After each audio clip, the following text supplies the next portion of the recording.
Assalamualaikum warahmatullahi wabarakatuh. Hai, Gimana kabar kalian semua guys? semoga kalian selalu baik-baik aja ya. Pertama-tama nih, sebelum kita lanjut ke pembahasan, ada baiknya kalau kita kenalan dulu ya enggak? Iya, bener Seperti banget. kata pepatah, tak kenal maka Tak sayang dong. Oke, kenalin dulu, nama aku Ika Hanum, bisa kalian panggil Hanum. Aku duduk di bangku kelas 8 MTS Al Kausar Serono Banyuwangi. dan aku Nafisatul Izzah Ali. Biar lebih santai, panggil Hafiz aja ya. Sama seperti Hanum, aku duduk di bangku kelas 8 MTS Al Kausar Serono Banyuwangi. Oke, ngomong-ngomong nih ya, aku mau tanya sesuatu sama kamu nih. Apaan tuh? Kamu ngerasa gak sih akhir-akhir ini cuaca di daerah kita tuh sering berubah-ubah? Wah, jangan tanya lagi, berasa banget dong. Yang tadinya panas, tiba-tiba hujan, ya Bener kan? banget Terus ya. panas lagi. Bener banget. Sebenarnya kenapa sih perubahan iklim drastis ini tuh bisa terjadi? Wah, nggak lain lagi nih, sedang terjadi pemanasan global atau dengan nama lain global warming. Pemanasan global.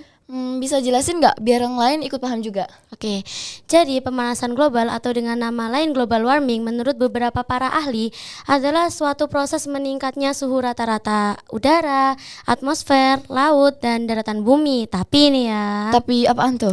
tapi perubahan iklim yang terjadi akhir-akhir ini tuh terjadi jauh lebih cepat, dan sebab dari ini semua tuh bukan karena sebab alamiah, tetapi disebabkan oleh aktivitas manusia. Berarti aktivitas manusia itu juga bisa berdampak buruk bagi alam juga dong? Iya, benar banget.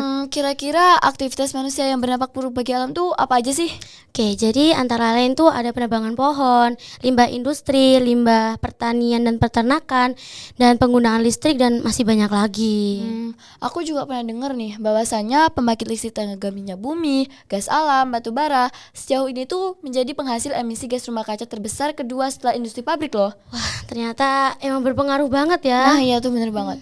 Ngomong-ngomong tentang pemanasan global nih ya, kira-kira pemanasan global tuh bisa berdampak buruk bagi kesehatan manusia juga nggak sih? Jangan ditanya lagi, ini yang parahnya tuh. Pemanasan global bisa menyebabkan resiko masalah penyakit ya, seperti alergi, masalah saluran pernapasan aku, dan wabah penyakit menular. Waduh, berarti pemanasan global tuh emang berdampak banget ya. Terlebih lagi sampai menyangkut masalah kesehatan manusia juga loh. Bener banget. Ngomong-ngomong tentang pemanasan global nih ya, ternyata pemanasan global tuh bisa jadi salah satu penyebab terjadinya banjir.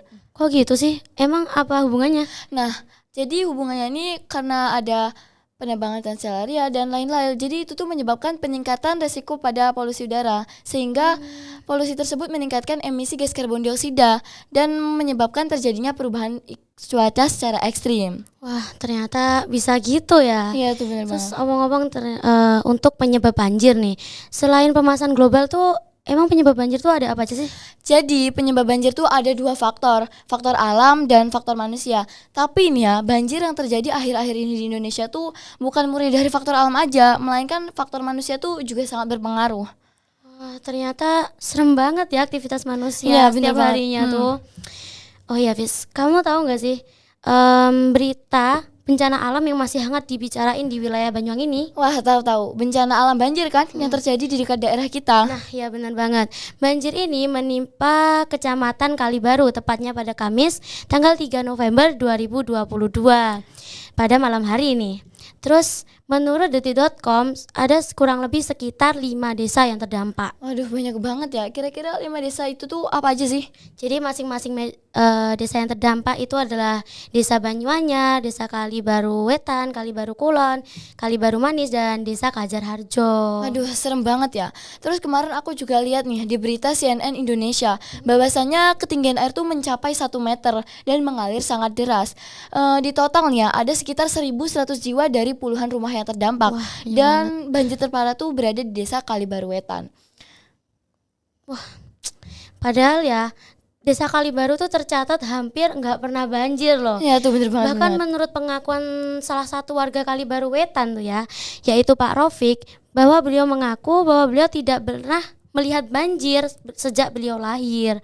Dan diduga sebab dari banjir ini adalah adanya alih fungsi lahan nih, dan tumbuhan keras yang dilakukan oleh pihak perkebunan. Nah ini nih, aku juga baca dari detik.com bahwasanya banjir ini tuh disebabkan karena adanya alih fungsi lahan. Kan beberapa bulan lalu Ya. Sebulan lalu kayaknya pohon yang keras itu yang bisa Iya, menyerap air. iya itu tuh ditebang dan dialihfungsikan menjadi tanaman tebu. Iya, wah, udah tahu tebu itu nggak bisa nyerap air ya Nah, kan. bener-bener banget Terus habis itu belum masalah persoalan sampah-sampah gitu. Nah, sampah lagi, sampah Dan lagi. juga curah hujan yang tinggi. Nah itu menurut detik.com juga pencegahan yang dilakukan Desa Kalibaru ini meliputi roboisasi, menjaga kebersihan, pengalihan pertimbangan alih fungsi lahan di daerah yang rawan bencana, serta pengalihan air dari hulu. Wah, semoga semua yang direncanakan itu berjalan dengan lancar ya. Ya, amin amin amin. Jadi buat teman-teman yang di luar sana juga nih ya, ayo jaga lingkungan kita demi kenyamanan bersama. Serta kurangi penggunaan plastik ya, karena menurut data dari Making Ocean Plastic Free 2017 bahwa rata-rata ada 182,7 miliar kantong plastik loh yang Waduh, digunakan banyak banget di ya. Indonesia setiap tahunnya. Jadi ada baiknya kalau teman-teman yang di rumah tuh lebih sering membawa tas belanja sendiri ya kan. Bener banget. Selain lebih keren tuh lebih bagus juga nggak sih dibanding plastik? Iya, dan lebih bermotif-motif juga. Bener banget tuh. Tetap terapkan hal-hal sederhana yang dapat mencegah terjadinya pemanasan global seperti melakukan reboisasi Dan melakukan 3R, reduce, reuse, dan recycle. Jadi saya sangat berharap untuk seluruh warga Indonesia, terutama untuk para pemuda Indonesia nih, untuk bisa memilah dan memilih hal-hal yang baik dan buruk, terutama untuk lingkungan sekitar kita. Iya, saya juga berharap gitu untuk warga Indonesia, terutama pemuda Indonesia. Mungkin cukup kali ya dari kita Ya. sharing-sharing kita kali ini nih. Mungkin ya cukup ya. Tapi ya kayak cepet banget gitu nggak sih? Itu dia, padahal kita tuh pengennya kayak lebih lama lagi, bermenit bahkan Iya, berjam-jam iya, lagi ya iya, kan. kayak gitu-gitu. Jadi mungkin cukup dari kita. Semoga sharing-sharing kita kali ini bisa membuat kalian tuh bisa bermanfaat buat kalian semua ya. Oke, jadi sekian dari kami. Kalau ada salah kata jangan dimasukin jantung ya, canda-canda. Oke, jadi wabillahi taufiq wal hidayah. wassalamualaikum warahmatullahi wabarakatuh.